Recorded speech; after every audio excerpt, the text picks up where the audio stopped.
bones. Oh, I'm out of breath. That was a lot of books. Hey spooky friends, welcome back, or welcome if you're new. I'm Sarah. This is Thrills and Kills Booktube.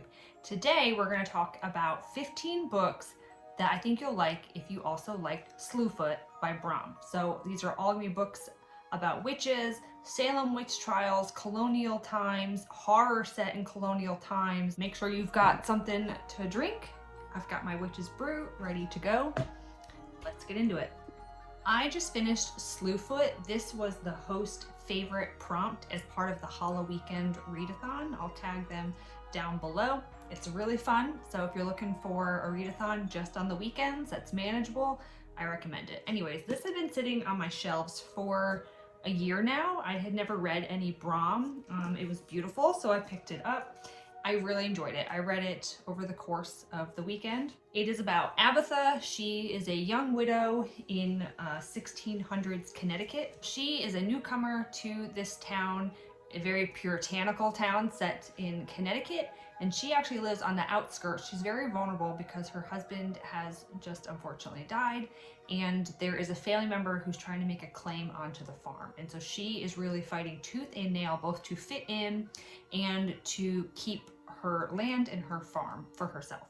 And this is where we meet Slewfoot, also called Samson, also called Father, lots of names, but essentially he is a forest demon. They find themselves in a mutually beneficial friendship. She's helping him figure out who he truly is, and he is helping her succeed in holding on to her farm.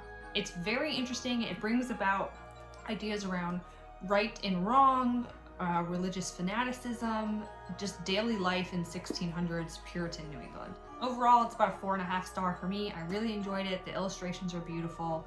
I'm not going to go too much further into detail because this is all over the place. You've probably heard of it by now. I grew up in New England, and at least where I went to school, in our American history classes, we spent a good amount of detail going into the Salem witch trials, Puritan New England, the 1700s. And also, if you live in New England, you tend to take high school field trips to Salem, to Boston. And I have always been interested in learning, I guess, about like the psychology of people living in those days, because they were such hypocrites. And you see in Slewfoot, if you've read it, how they get on Abatha about having one piece of hair escaping from her bonnet, that she's going to tempt the men, but then they do not hesitate to lie, to make things up, to torture each other. No problem. In fact, they're cheering on torture. I also enjoy that many books, fiction and nonfiction, explore the idea of the evil of humanity and what we end up doing to each other. And in a lot of horror books, that's a main theme, and it can actually be scarier than the creature or the supernatural stuff that's going on in the book. If you've read Hex, towards the end of Hex, that's kind of the vibes I'm talking about. Like I said, really been interested in the psychology of this, so things like groupthink and the bystander effect. So again, we see it in Slewfoot, but we also see it in real first-hand accounts of the Salem witch trials, this idea of groupthink, where one person steps forward and says like, oh, this charm she gave me, it's burning me, she's a witch. And then one by one, the people around them are saying, yes, yes, it's burning me, it's burning me. And they all fall into this group delusion in a way. So that's why I've always enjoyed reading about these topics. Let's get into it. Let's start with the fiction books I've got for you. First up is the Physic Book of Deliverance Dane. I got this, you can see I got it for like $6 at Barnes & Noble back in the day. Salem, Massachusetts, 1681. Fear and suspicion lead a small town to unspeakable acts. Marblehead, Massachusetts, 1991. A young woman is about to discover that she is tied to Salem in ways she never imagined. This was a debut novel by Catherine Howe. It was written so well. It's quite hard to pull off a story that's two different timelines, but she did a great job, and it's following a woman who is a Harvard researcher, and she is delving into the past about the Salem witch trials, and she ends up discovering that she has a personal connection. Like all good horror stories, this book starts off with Connie, the researcher, and she is set to go to her grandmother's house. Her grandmother has passed, and her mother asked her to go to the grandmother's house and clear it out and work through her things. Lots of good books start off that way. And so she starts unraveling the mysteries around the Salem witch trials, and she finds a really mysterious key. What's weirder is the key is hidden inside a Bible, a very old Bible. And what's even weirder is next to the key is there's like a little slip of very old yellowed paper, just like on the cover, and it just says one name, Deliverance Dane. And she is like just driven to figure out who was Deliverance Dane. Why is her name in my family's Bible? How did this get in this house? What sort of connection do we have? Come to find out that there have been witches in her family, and she's trying to determine, is she also a witch? She starts seeing vision, little bits of magic sprinkled throughout the book, like being able to see visions, talk to the dead, the idea of familiars. And again, she's trying to unravel the mystery of her family's connection. Who was Deliverance Dane? Was Deliverance killed during the Salem witch trials? Was she not? It's very good. It's very well done. I enjoyed it. This next book, I have not actually read it. And in fact, down in my basement, I have boxes of books. And I came across this and I thought, okay, I actually do want to read this, and this is perfect for this video. And that is The Witch's Daughter by Paula Braxton. All I know is what's written on the back. Most other books in this list are going to be set in America, but this one actually is set in England, but it is about witch trials. So it says, in the spring of 1628, the witch finder of Wessex finds himself a true witch. As Bess Hawksmith watches her mother swing from the hanging tree, she knows that only one man can save her from the same fate, the warlock Gideon Masters. Secluded at his cottage, Gideon instructs Bess, awakening formidable powers that she didn't know she had.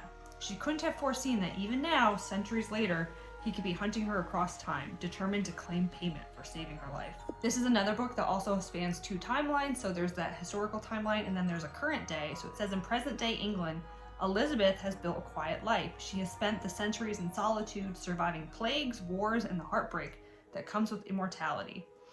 Her loneliness comes to an abrupt end when she is befriended by a teenage girl called Tegan.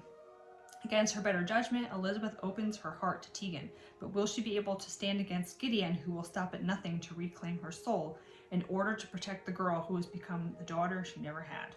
So that is The Witch's Daughter by Paula Braxton. I think it actually might be a series, but that caught my eye because it was about witches and witch trials, but it was not set in America like the rest of these books. I used to read a lot more historical fiction. So those first two, I guess I would classify more historical fiction, but there are like fantasy elements obviously in them. Now we're going to move into more horror, dark fantasy, but still fiction. These next few, I don't own them physically. I have them like across Kindle and Audible, so I'll put some pictures up here. But first we have Hour of the Witch by Chris Bojalian. Let me read you the description because it sounds super interesting. I have read some of his other stuff and I do like his writing style. A young Puritan woman, faithful, resourceful, but afraid of the demons that dog her soul, plots her escape from a violent marriage. Boston, 1662. Mary Deerfield is 24 years old. Her skin is porcelain, her eyes Delft blue.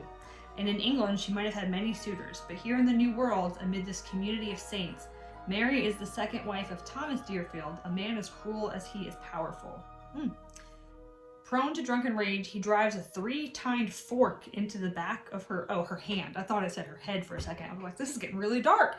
Her hand. She resolves that she must divorce him to save her life. Well, I don't know if you could get a divorce back then. In a world where every neighbor is watching for signs of the devil, a woman like Mary, a woman who harbors secret desires and finds it difficult to tolerate hypocrisy of so many men. I told you hypocrisy. So many men in the colony soon becomes herself the objection of suspicion and rumor. When tainted objects are discovered buried in her garden, a boy that she has treated with herbs and simples dies. And when their servant girl runs screaming in fright from her home, Mary must fight to not only escape her marriage, but also the gallows. So that sounds pretty good. It says it's a story of socially sanctioned brutality in the original American witch hunt. And so that's what I was talking about, like the horror of how humans are to each other.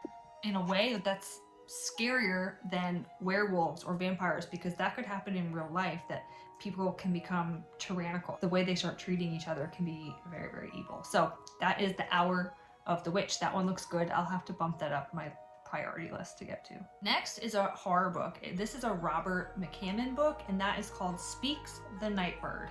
If his name sounds familiar, he's also written Swan Song. So this is another book about witch hunts and witch trials set in colonial America, but this time it's down south in the Carolinas rather than in Massachusetts or Connecticut. So it says, the Carolinas, 1699. The citizens of Fount Royal believe a witch has cursed their town with inexplicable tragedies, and they demand that beautiful widow Rachel Howarth be tried and executed for witchcraft. Presiding over the trial is traveling magistrate Isaac Woodward, aided by his astute young clerk Matthew Corbett. Believing in Rachel's innocence, Matthew will soon confront the true evil at work in Fount Royal. After hearing damning testimony, Magistrate Woodward sentences the accused witch to death by burning. Desperate to exonerate the woman he has come to love, Matthew begins his own investigation among the townspeople. Piercing together the truth, he has no choice but to vanquish a force more malevolent than witchcraft in order to save his beloved Rachel and free Fount Royal from the menace claiming innocent lives.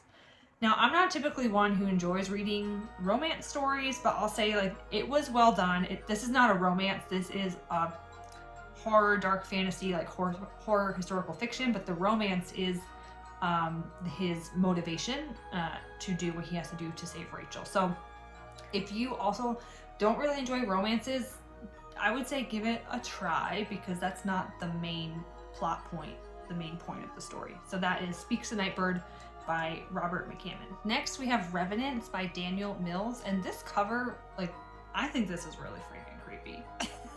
It's giving me almost like Silent Companion vibes. I mean, I don't know, it's odd, but anyway, here's a description. So this is back up north again in Massachusetts. 1689, situated on the northern boundary of the Massachusetts Bay Colony, the town of Cold Marsh is a place of secrets, a village characterized by repression and guilt. 14 years have passed since the outbreak of King Philip's War, and darkness has come to the Cold Marsh. 2 of the town's young women have vanished under mysterious circumstances, and the country seethes with rumors of witchcraft and devilry.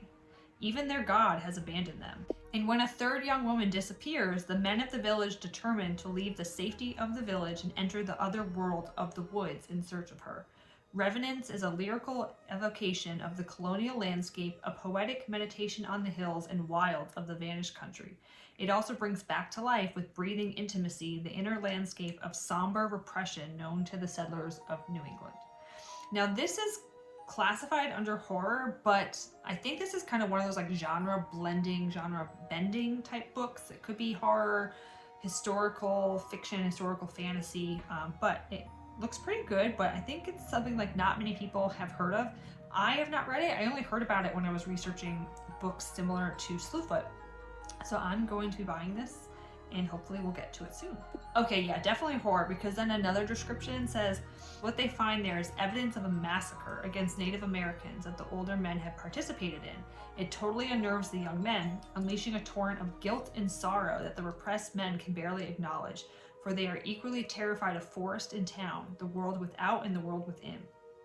Both of these worlds are eloquently captured by Mills in the stunning debut novel. That almost sounds a little bit like, just a tiny bit, The Only Good Indians, like you're being plagued by your misdeeds of the past. I wonder if it's gonna kind of take that sort of route. Mist-laden scenes of terrified Native American women and children who were slaughtered where they stood. So yeah, definitely horror, definitely horror. This next book I have on my Kindle, and again, I just need to prioritize getting to it. This is, I think it's classified more as a psychological horror, but anyways, this is In the House in the Dark of the Woods by Laird Hunt. And it says, an eerie, disturbing story of one of our perennial fascinations, witchcraft in colonial America. Once upon a time, there was and there wasn't a woman who went to the woods. In this horror story set in colonial New England, a law-abiding Puritan woman goes missing. Or perhaps she has fled or abandoned her family. Or perhaps she's been kidnapped and set loose to wander in the dense woods of the north. Alone and possibly lost, she meets another woman in the forest. Then everything changes. On a journey that will take her through dark woods full of almost human wolves, through a deep well wet with the screams of men, and on a living ship made of human bones, our heroine may find that the evil she flees has been inside her all along. A novel of psychological horror and suspense. Bewitching, betrayal, a master huntress, and her quarry. It is a story of anger, of evil, of hatred, and redemption. I need to get to that really soon. This came out in 2019, and this cover is beautiful. And it says, like, if you like Stephen Graham Jones, The Only Good Indians, that's one of my favorite books, and you'll like this. So I gotta bump that up. my very long list of books to get to, but that is In the House in the Dark of the Woods. Okay, this last fiction book, I said I didn't have any more historical fiction, but this is historical fiction. But I will say any type of historical fiction based around the Salem witch trials, although the book itself may not be horror, the subject matter is horrifying. So you can make a case that it's horror due to that. But this is called The Heretic's Daughter by Kathleen Kent. Salem, 1752, so this is a little bit later than the Salem witch trials. Sarah Carrier Chapman, weak with infirmity, writes a letter to her granddaughter that reveals a secret she has closely guarded for 6 decades, how she survived the Salem witch trials when her mother did not. Sarah's story begins more than a year before the trials, when she and her family arrive in a New England community already gripped by superstition and fear. As they witness neighbor pitted against neighbor, friend against friend, the hysteria escalates until more than 200 men, women, and children have been swept into prison. Among them is Sarah's mother, Martha Carrier. In an attempt to protect her children, Martha asks Sarah to commit an act of heresy, a lie that will most surely condemn Martha even as it will save her daughter. That sounds really good. That's also really giving me vibes of Slewfoot. If you read Slewfoot, there's Sarah Carter, who is the head reverend's wife, and she has to make a decision towards the end of the book whether to save herself, to save her child, her family, or to like be right with God and stick to her convictions. So if you've read the book, you know what I'm talking about. I'm really getting similar vibes from this book, The Heretic's Daughter. That sounds like a really dark, I mean, it's historical fiction. That sounds really dark though. And again, when I'm talking about the psychology, or honestly the psychopathy of the Puritan way of life and just how hypocritical they were, and they would just turn on each other so quickly, and this whole group think of like being able to be sucked into a group delusion. I don't know, from that blurb, it sounds like it's going to really explore those themes. So that's another one I'm really excited to get to. That's The Heretic's Daughter. Hello, it's me from the future. So while I was editing and doing some more research, I found one more book. This is called Conversion. I never heard of this book. So this is about a school, very competitive school called St. John's Academy. And it says the school's queen bee suddenly falls into uncontrollable tics in the middle of class. The mystery illness spreads to the school's popular clique. And then more students and symptoms follow. Seizures, hair loss, violent coughing fits. The school buzzes with rumor, and rumor erupts into full-blown panic. Everyone scrambles to find something or someone to blame. Pollution, stress, are they faking? Only Colleen, who's been reading The Crucible for extra credit, comes to realize what nobody else has. Danvers was once Salem Village, where another group of girls suffered from a similarly bizarre epidemic 3 centuries ago. Inspired by true events from 17th century colonial life to the halls of a modern-day high school, Conversion casts a spell and will leave readers thinking about the power and powerlessness of young women in the past and present alike. All right, now let's talk about nonfiction, and then when I'm done with that, I've got 3 quick classics. I'm gonna leave the classics to last because we've all heard of them and we don't really need a full-blown tutorial on them. The first one I have is this chonker, The Witches by Stacy Schiff. I've never actually finished this book. It's very dense. I mean, the subject matter is dense, but then also how many pages? This is about 400 pages of writing. Yeah, because then like the last 100 pages is all, like the last 100 pages is just all index with references that she used, but it's about 100 pages of, or 400 pages of writing. Oh, and this was a signed copy. I didn't know that. But what's really neat is on the inside, you can see it's got maps. So if you are not familiar with New England or the Massachusetts Bay Colony, if you're not from America, you've got that in there. It's got a whole thing in the beginning about cast of characters because it's hard to keep people straight. People had very large families back then. A lot of the names are very similar. I mean, they all use Bible names. So how many Sarahs and Marys and Elizabeths and Catherines, you know, after a while, it's the same name. So it even breaks down like the accusers, the accused. So this is really good. The ministers, the authorities, so you know exactly like who's who as you're going through this book. Let me read you a bit of the blurb. So it says, the panic began early in 1692 over an exceptionally raw Massachusetts winter, when a minister's niece began to rise and roar. It spread quickly, confounding the most educated men and prominent politicians in the colony. Neighbors accused neighbors, husbands accused wives, parents and children one another. See, isn't that terrifying? But I think that's scarier than a lot of actual horror. books classified as horror. When you don't know if even your spouse or your parent or child is about to turn on you, and let's be honest, like no one had a fair trial. Like they would even, if you were an accused witch, if you wouldn't confess, they would drown you. And if you drowned, it was, oh, they were innocent because a witch will float.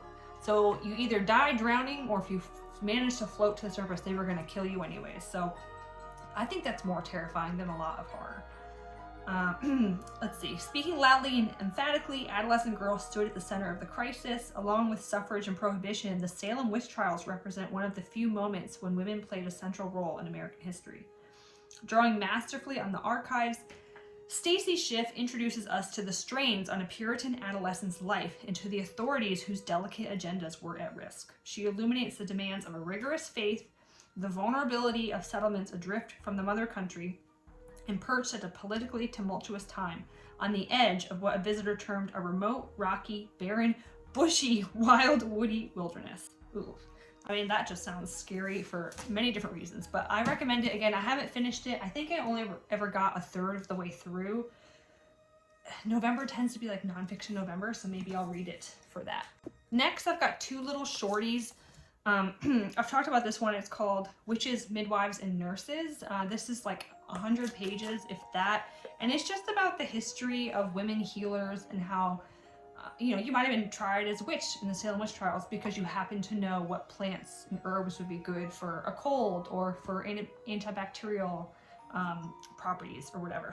And then we've got the Penguin Book of Witches. So this is actually edited by Catherine Howe, who wrote The Physic Book of Deliverance Dane, chilling real-life accounts of witches from medieval Europe through colonial America, a manual for witch hunters written by King James himself in 1597, to court documents from the Salem witch trials of 1692, to newspaper coverage of a woman stoned to death on the streets of Philadelphia while the Continental Congress met. The Penguin Book of Witches is a treasury of historical accounts of accused witches that sheds light on the reality behind the legends. Two other real quick fiction recommendations. One is called A Salem Witch, the trial, execution, and exoneration of Rebecca Nurse. So she was hanged during the Salem witch trials, and she is the only woman to have ever been tried, convicted, and then later exonerated. What set her apart from the other women convicted is that she was a very upstanding member of the community, and many people in her community and her family members went to bat for her and put together a well thought out defense and came to her aid, but it wasn't enough. You know, nobody lived.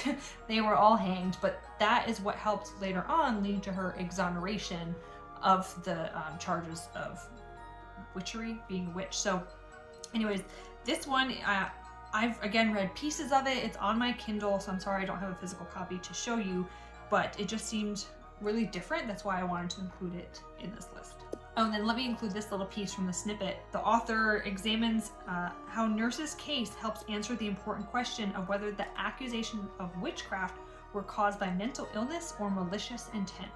Another good book, if you're just looking for a general nonfiction overview of the Salem witch trials, but maybe you don't want something as chunky as Stacy Schiff's book, is called A Storm of Witchcraft, The Salem Trials and the American Experience. Just a general overview. So it says, beginning in January 1692, Salem Village in colonial Massachusetts witnessed the largest and most lethal outbreak of witchcraft in early America.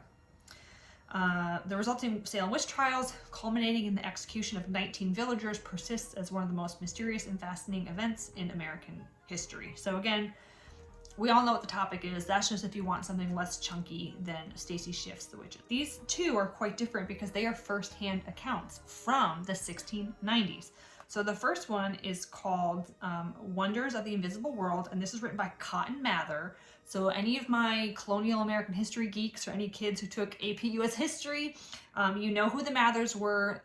Cotton Mather was really significant and influential during the Salem witch trials, but he got a lot of flack and a lot of scrutiny and criticism after the fact. And so he wrote this book almost in a way to exonerate himself and justify his actions and try to really show people like, yes, witchcraft is real and the devil was here in our town and he was working through these women and we had to hang them because we had to protect our town. So this one is going to be very hard to read because it is a first-hand account from 1690s. So reading Old English is quite difficult, but if you're really interested in this topic, I don't think there's anything better than reading a first-hand account. So that's that one. And then the other one I have that's also a first-hand account, A Modest Inquiry into the Nature of Witchcraft by Reverend John Hale. So this is a little bit less of someone trying to CYA and just a little bit more just give an account of what happened.